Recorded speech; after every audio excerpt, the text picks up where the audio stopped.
So diyan ko nakita kayo na yung leak. Isang palatandaan ng leak kapag merong langis, meron siyang oil. So yung oil sa compressor lumabas dyan kasama ng preyon.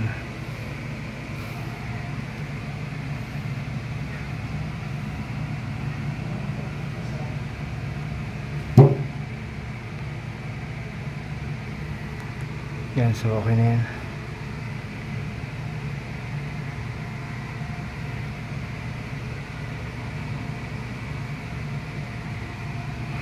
So yan, okay na. Ganda na ng hinaw.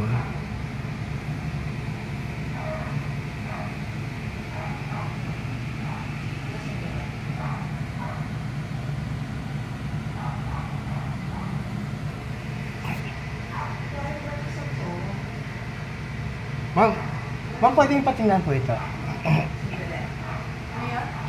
Ito, patingin po ito para magka-idea po kayo. Ito po kayo. Para po magka-idea po kayo. So dito po may nakita akong leak dito. So meron siyang oil, which is yun yung evidence na may leak. So yan, pero usually nagkaka-leak dyan, marami na akong nagawa. So yung ginawa ko, as you can see, hininang ko, di ba? Ano no? Hininang ko siya. Hininang. Ayan o. Ito. So, Yan. So yan, nahinang ko na. Yung nakita kong leak kanina, kasi meron siyang oil dyan kanina, which means, dyan nagka-leak, na lumabas yung preyon niya. So, hininang ko na siya ngayon. So, yan. So, after ng hinang, okay na yan? Hindi nga, ibabacuum ko siya, then kakargahan ko ulit ng preyon. Okay na yan. So, yun po yung nakita ko. May nakita akong leak ngayon. So, kasi last time kasi, hindi siya lumabas. Kasi usually lumalabas yung leak kapag nagkaroon ng karga. Yan, ito. Yan, may nakita akong leak kanina. I-video ko rin yan. So, yan, meron akong nagawa ngayon na definite. So, hopefully, yan yung leak niya na okay na siya. Which means, tatagal na ito ulit ng taon.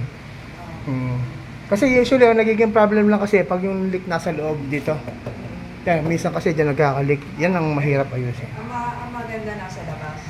Yan, which is repairable. Pero ito ma'am, may evidence ako ng leak dyan. So, hopefully, taon na to ulit. Kasi, hindi naman mawawala yung preyon kung hindi nagkaka-leak eh.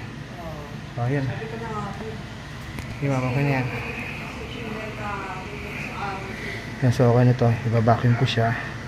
Kakargahan ko ng preyon. Yung aking preyon. So, R134A yung aking kakarga. R134A. So, vacuum ko muna siya. Then, yan. Then, karga ng refrigerant para okay na. So, yan. Nahinang ko na yung leak niya. Yan. So, marami na rin ako nagawang rep na may leak dyan. Kasi dyan yung malakas yung pressure dahil galing sa malaking tubo, biglang lumiit. So, dito ito sa Lancaster KS22.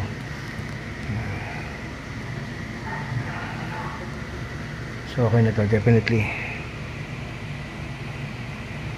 So, dapat yung technician, ayusin niya yung leak para yung preyon hindi mawala. Para hindi mawala ang lamig.